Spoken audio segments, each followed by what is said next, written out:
नमस्कार,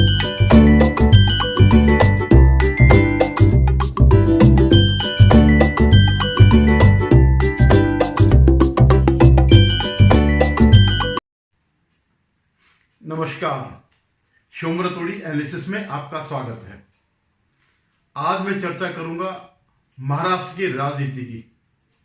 आपको पता ही होगा कि महाराष्ट्र में जो महायुति है, माने बीजेपी, शिवसेना और नेशनल एनसीपी जो अजित पवार की है, ये इस समय के चुनाव में बुरी तरह हारी। मतलब हारी जिस भी सेंस में, लेकिन जो स्थिति उनकी पहले थी 2019 में, उसके मुकाबले बहुत बुरी स्थिति हुई। और उससे यह लग रहा था कि महाराष्ट्र में अब इनका कोई भविष्य नहीं है। और जो 4-5 महीने बाद जो चुनाव होने वाले हैं अक्टूबर में, 2-3 महीने समझ लीजिएगा, उसमें जो महाविकास आघाड़ी है वो सत्ता में आएगी। अभी भी कोई इस बात का वो भी नहीं है कि शायद ना आए, लेकिन इस बात के पहले लोकसभा चुनाव के बाद ये बात पूरी रूप से कंफर्म थी। तो इससे पहले मैं इस पर आगे चर्चा करूंगा। आपसे निवेदन है कि आप मेरे इस चैनल को सब्सक्राइब करिएगा, शेयर कीजिएगा, और जो मैं कह रहा हूं, मेरी जो राय है उस पर अपनी राय व्यक्त करिएगा, कमेंट करिएगा। धन्यवाद।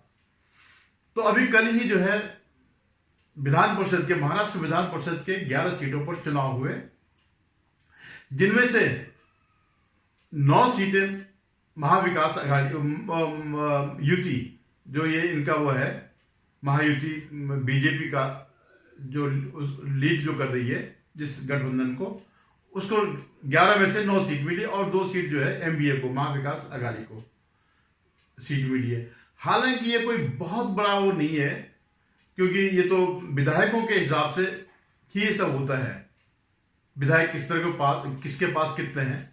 और क्योंकि इस समय जो इनकी वास्तविक स्थिति है महायुति की, यानी शिंदे वाली सरकार की, उसमें उसको पूर्ण बहुमत है। 103 उनके हैं, बीजेपी के ऐसे 40-40 इन दोनों के हैं। तो करीबन 190-200 के आसपास इनकी सीटें हैं उस हिसाब से। लेकिन क्यों ये इस बार इस पर शंका हो रही थी, क्योंकि जो महाराष्ट्र के दिग्गज कहे जाते हैं शरद पवार, जिन्होंने इस बार शायद अपने पूरे जीवन काल में सबसे ज्यादा सांसद अपने जिताए हैं लोकसभा में, पहली बार मुझे लगता है।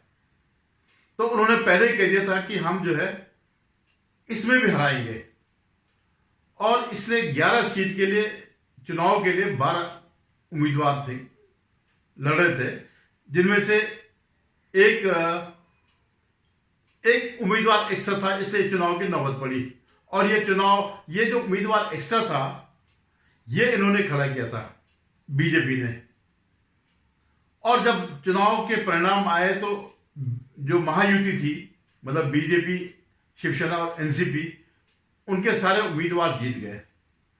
और जो उनकी महाविकास आघाड़ी की, उसमें से एक सीट वो हार गए, जिस पर कि शरद पवार का ब्रदर्स था, जो उन्होंने कई क्षेत्रकारी संगठन का शायद कैंडिडेट था, और उन्होंने और अपने एक्स्ट्रा वोटों से और इधर उधर से पूरा एक जो उनकी राजनीति रही है, आज तक की तिकड़म की राजनीति रही है, उसके भरोसे उन्होंने उसको उठाया था, और वो जो है हार करके बाहर हो गए।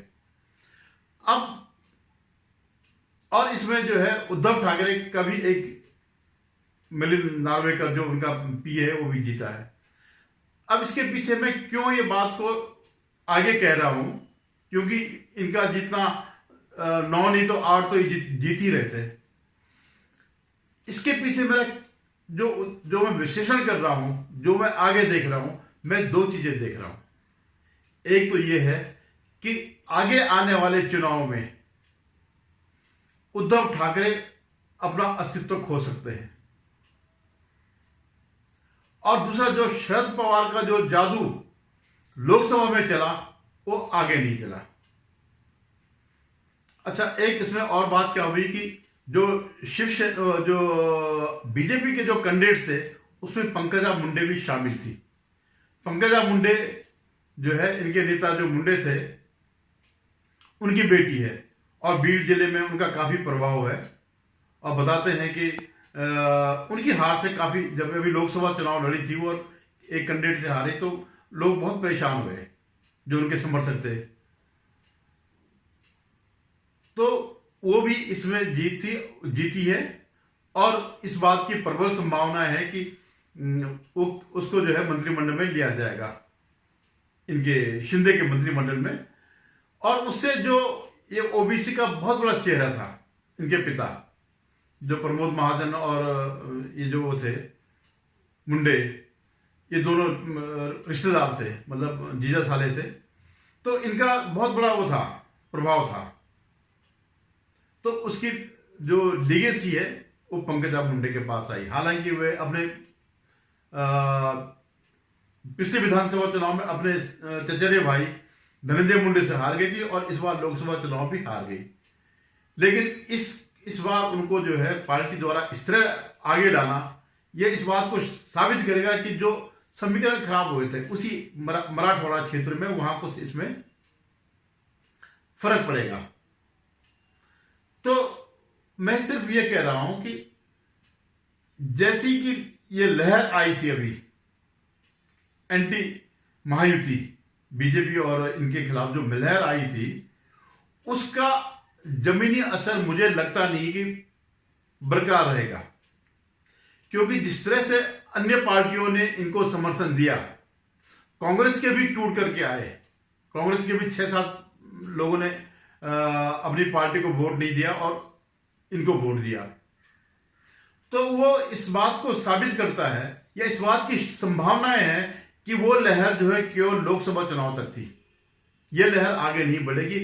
वो एक उबाल था, एक लोगों का जो भी गुस्सा रहा होगा या जो भी तत्कालीन परिस्थितियां रही हैं, जो मराठा के आरक्षण और उसके विरोध में सब वो करके जो है वो था, तो वो एक तत्कालीन था। क्योंकि जितने विधायक हैं, विधायक जो है इस बात को जानते हैं, असली स्थिति जमीनी हकीकत को जानते हैं, तो इसीलिए उन्होंने महायुति का साथ दिया।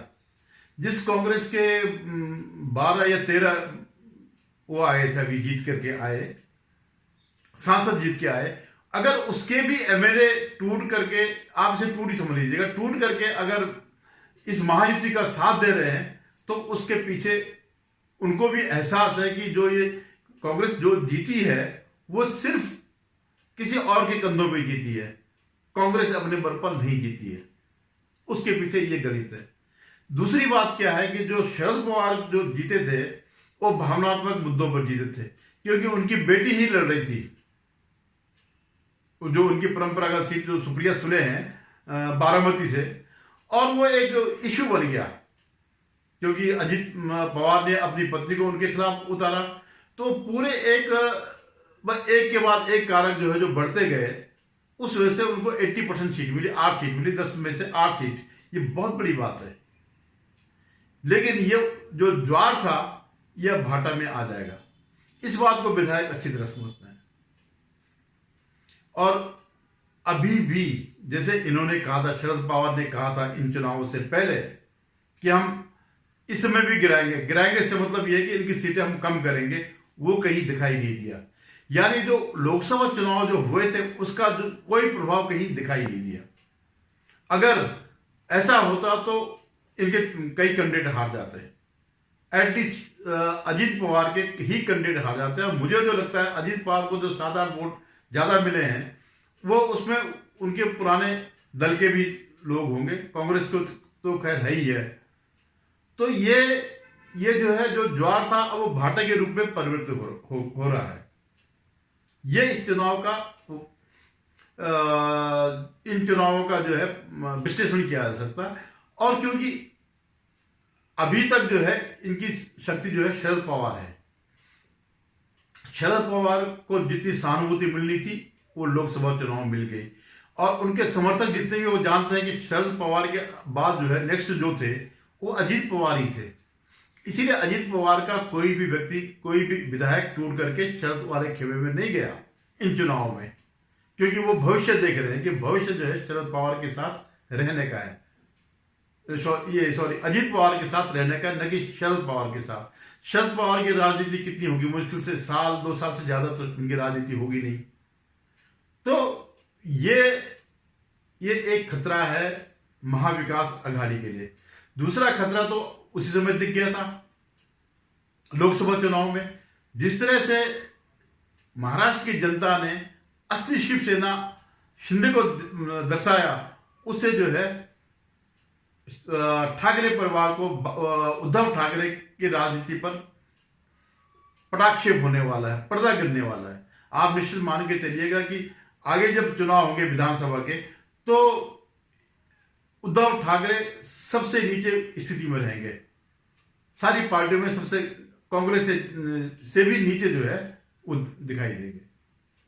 तो ये छोटे से चुनाव है और इसका जो है अर्थ बहुत बड़ा है, और ये चीजें जो है बहुत जल्दी ही सामने आ जाएंगी। तो भविष्य, उद्धव ठाकरे का भविष्य खतरे में है, ये आप मान करके चलिएगा।